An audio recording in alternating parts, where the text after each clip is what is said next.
ሰላም ሰላም ውድ ተከታዮችና ተመልካቾች በላይፍ ቼንጂንግ ቢዝነስ ትሬኒንግ ኤልሲፒቲ ዛሬ የማቀርበው ርዕስ የስትራቴጂ ችግሮችና ተጽዕኖዎች የሚል ነው። This is very important topic. ሰብስክራይብ አድርጉ፣ ሼር አድርጉ፣ ላይክ አድርጉ፣ ኮሜንት አድርጉ ፕሮግራሙን ለማጠናከር። Strategic issues and their implications on organizations. ለምንድን ነው የስትራቴጂ አቅጣጫዎች ለውጦች በድርጅቶች የሚፈጠሩ? የሥራ አመራር በችግሮች ላይ እንዴት ይወስናሉ? ምንስ ጠቀሜታ አላቸው? የስትራቴጂ ችግሮች ወይ ስትራቴጂክ ኢሹስ ከአንድ ቴክስት የወሰድኩት እንዲህ ተርጉሞታል። Strategic issues can be characterized as developments inside or outside an organization that are likely to have an important impact on its ability to meet or determine its purpose and objectives ብሎታል። ስትራቴጂክ ችግሮች የአንድ ድርጅት ከውስጥ ወይም ከውጭ እያደጉ የሚመጡ ባህሪያት ሲሆኑ በድርጅቱ አቅም አጠቃላይ ዓላማዎችና ውሱን ዓላማዎችን ተፈጻሚ እንዳይሆኑ ያደርጋል። ሁሉም ድርጅቶች የስትራቴጂ አቅጣጫና ችግሮች ገጥሟቸዋል። የችግሮቹ ምንጮችም አንዳንድ ድርጅቶች አዲስ ዕድሎችን ለመፍጠር ሲሉ የሚከሰቱ ናቸው።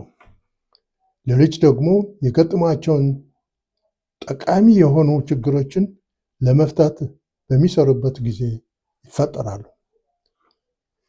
የስትራቴጂያዊ ውሳኔዎች ባህሪያት The characteristics of strategic decisions. የስትራቴጂና የስትራቴጂክ ውሳኔዎች ቃላቶች በቀጥታ ከሚከተሉት ችግሮች የተዛመዱ ናቸው። 1. ከድርጅቱ የረጅም ጊዜ አቅጣጫዎች። ለምሳሌ ያሆ ባለፈው ኬዝ ስታዲ እንዳቀረብኩት ችግሮቹ በዋናነት የተፈጠሩት ከራዕይ ጋር ትኩረት አለማድረግ፣ 1 ከኃላፊነትና ተጠያቂነት ባለቤትነት አለመኖር፣ 3ኛ ደግሞ የድርጅቱ አወቃቀር ችግር ነበሩ። 2 የድርጅቱ አቅም ብቃት። ለምሳሌ አንድ ድርጅት በአንድ ተግባር ዙሪያ መስራት አለበት ወይስ በብዙ ተግባራት ላይ አትኩሮ መስራት? ያው ለምሳሌ የገጠመው እንደባለፈው እንዳያችሁት ችግሮቹ ፕሮጀክቶቹ በተበጣጠሰ ሁኔታዎች ነበር የሚሰራው።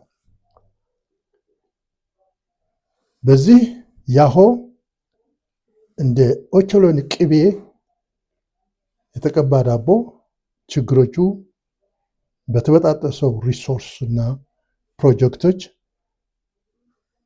ለውጥ መፍጠር አልቻለም።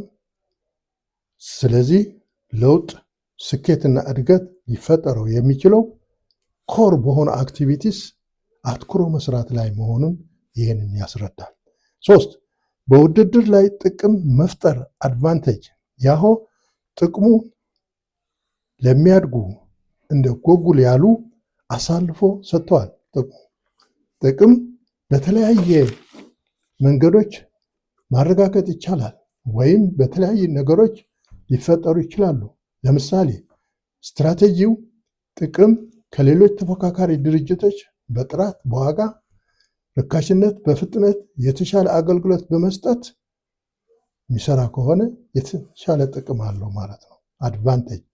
4 ቢዝነስ በሚሰራበት አካባቢ የሚፈጠሩ ለውጦች ከስትራቴጂያዊ ጋር መስማማት አስፈላጊ ነው። ስትራቴጂክ ፊት ቱ ቢዝነስ ኤንቫይሮንመንት። ድርጅቱ ከአካባቢው ተገቢ ደረጃ ፖዚሽን መፍጠር አለበት፣ ያስፈልጋል። ለምሳሌ ምርቶች፣ አገልግሎቶች የተወሰኑ ደንበኞች ፍላጎት ማሟላት ደረጃውን ለመጠበቅ። ለምሳሌ ኒሽ የወሰን እንደሆነ የራሱን ምርቶች ለመሸጥ የራሱን ስትራቴጂ እና ታክቲክ ይጠቀማል። ኒሽ ማለት ስሞል ኦርጋናይዜሽን ኦር ቢዝነስ ማለት ነው። 5 የድርጅቱ ሀብት እና ብቃት ኮምፒተንስ ስትራቴጂ በድርጅቱ ሀብትና ኮምፒተንስ ይፈጠራል፣ ጥቅም ይጠበቃል። ለምሳሌ አዲስ ቴክኖሎጂ በጥራትና በፍጥነት ማምረት ወጪ ቆጣቢ፣ ከተወዳዳሪዎች በተሻለ ሁኔታ ለደንበኞች ማገልገል ይቻላል። አዲስ ዕድሎችን ይፈጥራል። ጠንካራ ብራንድም እንዲሁ ኮምፒቲቲቭ አድቫንቴጅ ነው። ለምሳሌ ያው የኢንተርኔት ብራንድ ስላለው በአካባቢ ግልጽ የሆነ የኢንተርኔት ጥቅም ብራንድ አለው።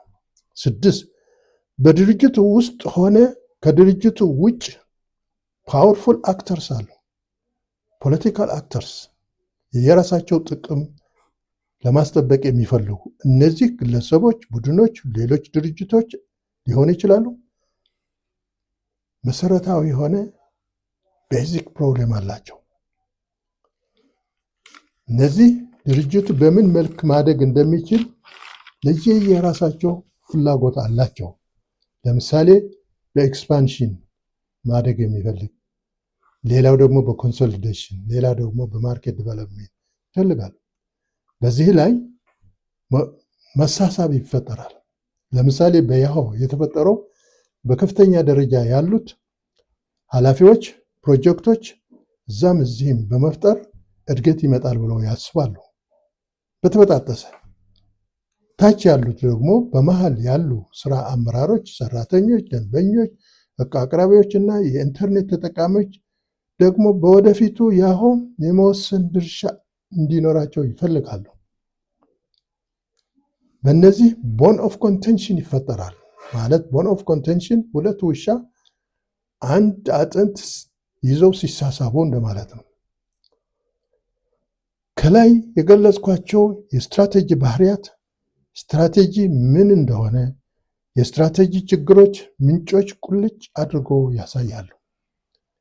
ቀጥለው ባሉ ነጥቦች ደግሞ የስትራቴጂ ውሳኔዎችና ተጽዕኖዎች አጉልቶ የሚያሳዩ ነጥቦች ናቸው።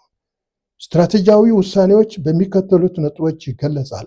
1 ስለ ረዥሙ ጊዜ የድርጅቱ አቅጣጫ ከ3 እስከ 5 ዓመት የሚሸፍን። 2 ስለ ድርጅቱ ተግባራትና ብቃት አቅም። 3 ከተወዳዳሪዎች የበለጠ ጥቅም መፍጠር። 4 በቢዝነስ አካባቢው የሚፈጠሩ ለውጦች ማወቅ ያስፈልጋል። 5 በድርጅቱ ሀብትና አቅም ላይ መገንባት ያስፈልጋል። 6 የድርጅቱ ባለቤቶች ዓላማዎችና ፍላጎታቸውን ማሟላት ያስፈልጋል። ስለሆነ ስትራቴጂ ምን እንደሆነ መታወቅ አለበት። 1 በተፈጥሮ ውስብስብ ነው ስትራቴጂ። 2 ባልተረጋገጠ ባልታወቀ ሁኔታ የሚወሰን ነው ስትራቴጂ። 3 በኦፕሬሽናል ውሳኔዎች ተጽዕኖ መፈጠር የለበትም። 4 ከውስጥም ሆነ ከውጭ አቀናጅቶ አብሮ መስራት ያስፈልጋል፣ ኢንቲግሬሽን። 5 በአካባቢ በርካታ ለውጦች መኖራቸው ማወቅ ያስፈልጋል። የስትራቴጂ ተጽዕኖዎች 1 ስትራቴጂ ውስብስብነት አለው፣ ኮምፕሌክሲቲ። በባህሪው ውስብስብ ነው ስትራቴጂ። በተለይ ድርጅቱ ምርቶች ሰፋ ባለ ጂኦግራፊያዊ የሚሸጥና የሚያከፋፍል ከሆነ ውስብስብ የሆነ ውሳኔዎች ይኖራሉ፣ የሚያስቸግሩ ማለት ነው። ይኸው ለምሳሌ የወሰን እንደሆነ ፕሮጀክቶቹ በተበጣጠሱ ሁኔታ ነበሩ። ከደካማ ውሳኔዎችና አደረጃጀት ለውድቀት ዳርጎታል። 2 ስትራቴጂ እርግጠኛ መሆን ያስቸግራል። አንሰርቴኒቲ በተፈጥሮ ስትራቴጂ አንሰርቴኒቲ ነው።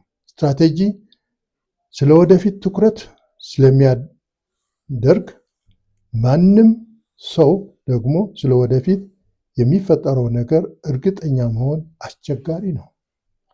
ለምሳሌ ያሆ የገጠመው ችግር የኢንተርኔት አካባቢ ፈጣን እንቅስቃሴ እና የማያቋርጥ ሊታዩ የማይችሉ የፈጠራ ግኝቶች ገጥሞታል፣ ለውድቀት ዳርጎታል።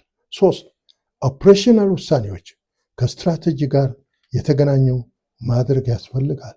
3.1 ኦፕሬሽናል ውሳኔዎች ከስትራቴጂ ጋር ማገናኘት ያስፈልጋል። ካልሆነ ስኬትና እድገት አይኖሩም። ኦፕሬሽናል ስትራቴጂው ከአጠቃላይ ስትራቴጂው መስማማት አለበት። 3.2 በእውነተኛ ከታየ በትክክል ከተመዘነ የስትራቴጂ ጥቅም የሚፈጠረው በኦፕሬሽናል ደረጃ ላይ ነው።